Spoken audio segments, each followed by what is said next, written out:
మరి అటువంటి కళాకారులు మన మధ్య లేకపోవడం అనేది నిజంగా దురదృష్టకరం. ముఖ్యంగా తెలుగు ఆర్టిస్టులకి ఆయన ప్రయారిటీ ఇవ్వలేదు అని ఆయన చాలా పోరాడారు. ఇప్పటికీ మొన్న ఈ మధ్య 2 months బ్యాక్ కూడా ఏదో ఇంటర్వ్యూలో తెలుగు కళాకారుల్ని ఉపయోగించుకోండి, అవకాశం ఇవ్వండి అని చెప్తుండేవారు. సో మా ఇంటి పెద్దగా మా మనిషిని పోగొట్టుకున్న ఫీలింగ్లో ఉన్నాం తప్ప మరి ఇంకే భావన లేదు. మా ఆర్టిస్టులు ఎవరున్నా, ఎక్కడున్నా, ఏ భాష వాళ్ళైనా, ఏ ఊరి వారైనా, మా కుటుంబంలో ఒక వ్యక్తి మమ్మల్ని వదిలి వెళ్ళిపోయిన ఫీలింగే ఉంటుంది. ఎవరైనా సరే, భాషతో సంబంధం ఎక్కడ వాళ్ళైనా సరే. సో నేనైతే అదే ఫీల్ అవుతున్నాను. మంచి చెడు తెలిసిన ఒక వ్యక్తి ఈరోజు ఇండస్ట్రీలో లేరు. మనం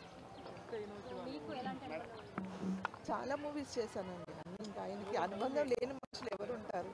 చాలా మూవీస్ చేశాం కాబట్టి కలిసి.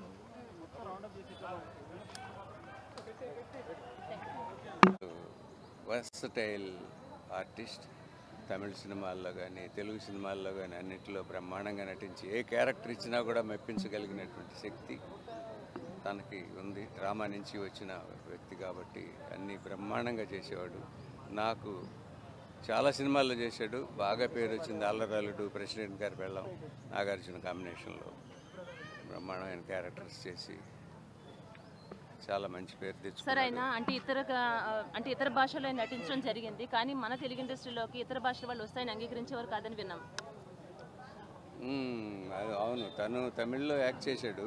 తమిళ వాళ్ళు ఇక్కడికి వస్తే కొంచెం మేమంతా ఉన్నాం కదా, మళ్ళీ అక్కడి నుంచి తీసుకురావడం ఎందుకనే మాట ఎందుకన్నాడు ఆయన మనసులో ఏం అనిపించిందో మనకు తెలియదు. ఆయన మనసులో మాట మనకు తెలియదు కదా, ఎందుకని అట్లా అన్నారు.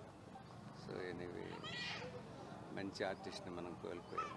నవరసాలు పండించడమే కాదండి, రాజకీయ రంగంలో కూడా ఆయన ఒక ఎమ్మెల్యేగా వర్క్ చేశారు. రాజకీయ రంగంలో కానివ్వండి, సినిమా పరిశ్రమలో కానివ్వండి, extraordinary person.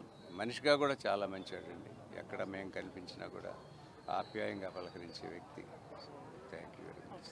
Thank you sir. Kota Srinivasa Rao గారు ఆయన భౌతికాయానికి నివాళులర్పించేందుకు అశోక్ గారు, సీనియర్ ఆర్టిస్ట్ అశోక్ గారు వచ్చారు. ఆ కోటా శ్రీనివాసరావు గారితో అనుబంధం ఎలా ఉంది ఏంటి తెలుసుకుందాం. Hi sir. హాయ్ అండి. సార్, కోటా శ్రీనివాసరావు గారు లేరనే వార్తని ప్రతి ఒక్కరు జీర్ణించుకోలేకపోతున్నారు. ఆయనతో మీకు ఎలాంటి అనుబంధం సార్? చాలా చాలా సుదీర్ఘమైన అనుబంధం. ఎందుకంటే ఆయన మెడ్రాస్లో కొత్తగా మంచి స్టార్డంలోకి వస్తున్న రోజుల నుంచి ఆయనతో కలిసి యాక్ట్ చేస్తున్నాను. అలాగే మా జంజాల గారి టీం సభ్యుడు ఆయన. సో అలాగా మా గురువు గారి టీంలో ఎంతో క్లోజ్గా ఉండే మనుషులం. అలాంటి మనిషి వాడ లేకపోవడం అన్నది నిజంగా బాధపడాల్సిన విషయం. అలాంటి మహానటులు చాలా చాలా తక్కువ మంది వస్తారు. ఇప్పటికీ కోటా శ్రీనివాసరావు చనిపోయారంటే చాలా మంది నమ్మడం లేదు. ఎందుకంటే గతంలో ఫేక్ న్యూస్ చాలా సార్లు వచ్చింది. దాని గురించి ఏం చెప్తారు సార్? ఇంతకుముందు 2-3 సార్లు వచ్చింది ఆయన పోయారని. కానీ అది ఫేక్ అయితే బాగుండు అనిపించింది.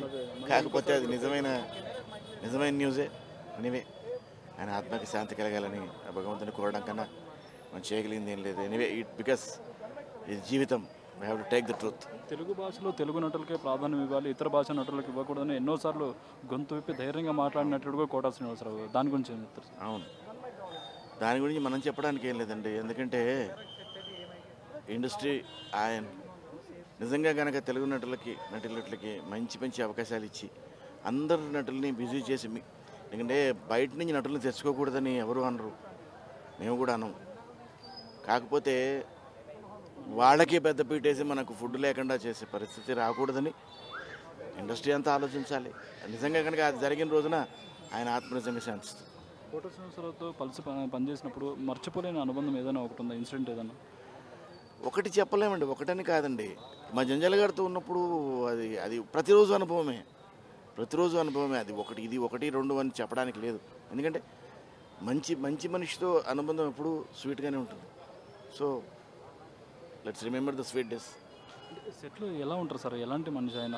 చాలా సరదాగా ఉంటాడండి. చాలా సరదాగా ఉండే మనిషి. ఎందుకంటే ఆయన సెట్లో ఉంటే ఆయనతో పాటు గలగల ఉంటుంది. ఆయనతో పాటు కూర్చొని సరదాగా మాట్లాడుకుంటూ నవ్వుకుంటూ ఉండడానికి అందరూ ఇష్టపడతారు. వీళ్ళు వాళ్ళని కాకుండా అందరూ ఇష్టపడేవాడు. సో అందరికీ ఇష్టమైన మనిషి. సూటి మనిషి, కొంచెం కోపంగా ఉంటారని కూడా అంటారు. అది స్వభావం, మనం ఏం చేయలేము దానికి. ముక్కుసూటిగా ధైర్యంగా మాట్లాడే మనిషి, తనకి ఏమనిపిస్తే అది ధైర్యంగా చెప్పేసే మనిషి. అండ్ ఆయన అంత ధైర్యంగా చెప్పడం అందరూ ఇష్టపడ్డారు కూడా, అందరూ ఇష్టపడ్డారు. ఆయన ఎవరిని కష్టపెట్టిన మనిషి కాదు. పవన్ కళ్యాణ్ గారు కూడా మా కుటుంబ మనిషి అయినా అంటారు. అవును అవును అవును. ఇప్పుడు చిరంజీవి గారు వచ్చేళ్ళారు అంటే ఆ ఫీల్ ఉంటుంది కదా. మొదటి రోజుల్లో ఆయన కోటగారు ఫస్ట్ స్టార్టమ్ వస్తున్న రోజుల్లో చిరంజీవి గారితో ఎన్ని సినిమాలు చేశారు ఆయన, చేశారు. సో చాలా ఎత్తుకు ఎదిగాడు, చాలా కష్టపడ్డాడు, ఎత్తుకు ఎదిగాడు. ఎక్కడి నుంచి ఎక్కడికో వెళ్ళిపోయాడు ఆయన, ఎత్తుకు ఎదిగి. అవార్డుల పరంగా ఆయనకి సరైన గుర్తింపు రాలేదని లోటు ఏమైనా ఉంది సార్? అలా చెప్పలేమండి. అవార్డులు అన్నవి, అవార్డు ఒక్కటే గుర్తింపు కాదండి నటుడికి. ఎందుకంటే ఆడియన్స్ రిసీవ్ చేసుకోవడం కన్నా పెద్ద అవార్డు లేదు. బట్ అవార్డు అన్నది ప్రోత్సాహం, అది రావచ్చు రాకపోవచ్చు చెప్పలేము.